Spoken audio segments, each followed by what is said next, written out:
Welcome to the Slop Temple. We pray this video helps. In this video, I will explain how to connect FlutterFlow to Firebase.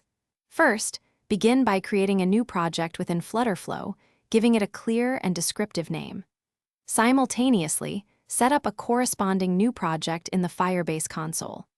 The crucial next step involves linking these two platforms by providing your Firebase project ID directly into your FlutterFlow project settings. This foundational connection is essential for all subsequent data interactions and functionalities.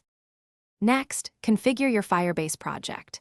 Navigate to the authentication section and enable the sign-in methods you plan to use, like email and password or Google. Then, establish robust Cloud Firestore security rules to ensure your data remains secure and accessible only to authorized users.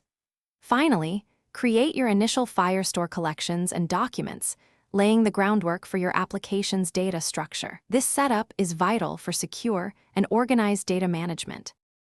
Now, integrate your data within FlutterFlow.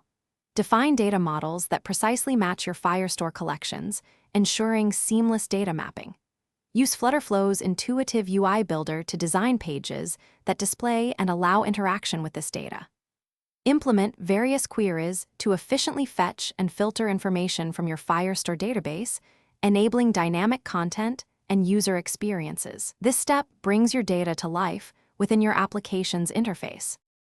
Finally, it is time for testing and deployment.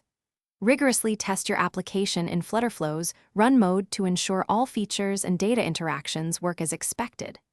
Once satisfied, deploy your FlutterFlow application to your desired platform, whether it is web, iOS, or Android. Continuously monitor your application's performance and data usage directly within the Firebase console to maintain optimal operation and identify any potential issues. Thanks for watching. Consider subscribing if we helped you.